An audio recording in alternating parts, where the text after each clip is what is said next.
Assalamualaikum warahmatullahi wabarakatuh.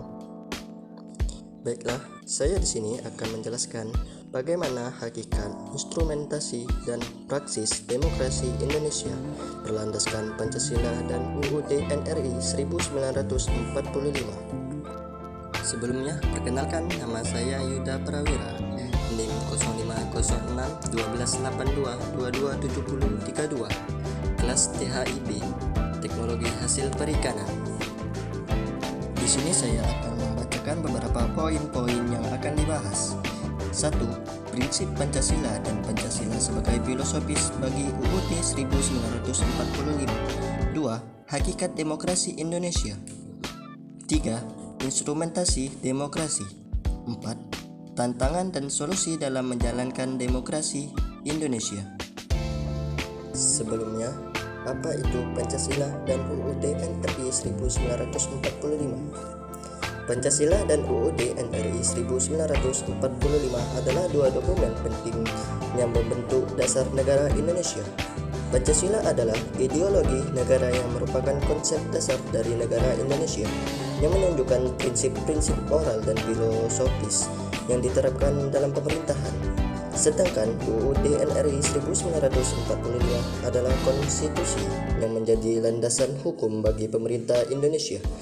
Proses pembentukan Pancasila dan UUD NRI 1945 melibatkan banyak tokoh penting dari berbagai latar belakang, termasuk pemimpin kemerdekaan seperti Soekarno, Hatta, dan Sultan Syahrir. Pemilihan umum yang bebas dan adil merupakan salah satu prinsip dasar demokrasi yang diakui secara internasional dan merupakan cara yang paling umum dan efektif untuk memberikan suara rakyat dalam membentuk arah kebijakan negara. Baiklah, yang pertama yaitu prinsip-prinsip Pancasila dan bagaimana Pancasila menjadi dasar filosofis bagi UUD NRI 1945. Pancasila sebagai dasar negara Indonesia terdiri dari 5 prinsip atau nilai-nilai yang dijadikan sebagai landasan dalam kehidupan berbangsa dan bernegara. Pancasila menjadi dasar filosofis bagi UUD NRI 1945 karena Pancasila diakui sebagai ideologi negara yang harus dijalankan dan menjadi pegangan dalam kehidupan berbangsa dan bernegara di Indonesia. Dalam pembukaan UUD 1945, Pancasila disebut sebagai dasar negara dan sebagai cita-cita nasional yang harus diwujudkan dalam kehidupan bermasyarakat, berbangsa, dan bernegara. Selain itu, Pancasila juga dijadikan sebagai dasar dalam pembentukan UUD, undang-undang, dan kebijakan pemerintahan di Indonesia. Yang kedua, yaitu hakikat demokrasi Indonesia. Hakikat demokrasi Indonesia adalah sistem pemerintahan yang didasarkan pada kedaulatan rakyat, di mana rakyat sebagai pemegang kekuasaan tertinggi dalam negara memiliki hak untuk memilih dan dipilih dalam pemilihan umum untuk menentukan perwakilan mereka dalam lembaga-lembaga pemerintahan. Hal ini ditetapkan dalam UUD NRI 1945 dan diatur lebih lanjut dalam berbagai undang-undang dan peraturan pemerintahan. Selain itu, demokrasi Indonesia juga menghadapi tantangan dalam membangun permasalahan dan kesatuan nasional dalam keragaman budaya, agama, dan suku bangsa. Oleh karena itu, hakikat demokrasi Indonesia harus terus diperkuat melalui upaya-upaya penguatan lembaga-lembaga demokrasi, pemberantasan korupsi, dan peningkatan partisipasi masyarakat dalam proses pembuatan kebijakan. Yang ketiga yaitu instrumentasi demokrasi. Instrumentasi demokrasi mencakup berbagai aspek, termasuk pemilihan umum yang adil dan terbuka, kebebasan, hak untuk berkumpul dan berpendapat, pengawasan dan pengendalian, pendidikan, dan partisipasi masyarakat.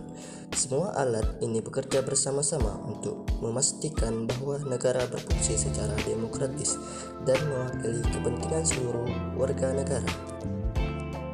Dan yang keempat yaitu tantangan dan solusi dalam menjalankan demokrasi di Indonesia. Tantangan dan solusi dalam menjalankan demokrasi di Indonesia yaitu salah satu tantangan keterbatasan partisipasi masyarakat masyarakat. Solusinya yaitu meningkatkan akses informasi, meningkatkan partisipasi warga negara dalam proses pengambilan keputusan, dan memperkuat peran masyarakat dalam pengawasan pemerintahan. Dan ada juga contohnya korupsi dan politik keuangan. Korupsi dan politik keuangan merupakan tantangan yang serius dalam menjalankan demokrasi di Indonesia. Hal ini mengakibatkan kelemahan dalam sistem politik dan merusak integritas institusi pemerintahan. Solusinya yaitu pemberantasan korupsi harus menjadi prioritas utama pemerintahan.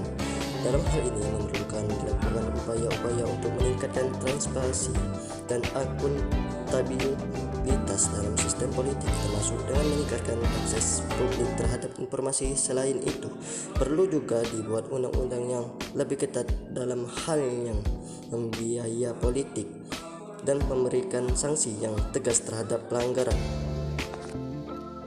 Dari materi di atas dapat diambil kesimpulan sebagai berikut. Instrumentasi demokrasi Indonesia berlandaskan Pancasila dan UUD Negara Republik Indonesia 1945 terdiri dari 3 kekuasaan, yaitu kekuasaan legislatif, eksekutif, dan yudikatif, serta dilengkapi dengan pemerintahan. Sistem pemilihan umum yang dilaksanakan secara langsung, umum, bebas, rahasia, jujur, dan adil. Praksis demokrasi Indonesia berlandaskan Pancasila dan UUD NRI 1945 mengandalkan aktif dan bertanggung jawab dari seluruh warga negara dalam proses demokrasi, baik melalui pemilihan umum, pengambilan keputusan, maupun pengawasan terhadap jalannya pemerintahan. Itulah sedikit pembahasan dari hakikat, implementasi, dan praksis demokrasi Indonesia berlandaskan Pancasila dan UUD NRI 1945. Sekian presentasi dari saya. Jika ada kurangnya saya mohon maaf yang sebesar-besarnya. Semoga apa yang saya sampaikan berguna untuk saya sendiri dan banyak orang pada khususnya. Saya akhiri, wabillahi taufiq wal hidayah. Wassalamualaikum warahmatullahi wabarakatuh.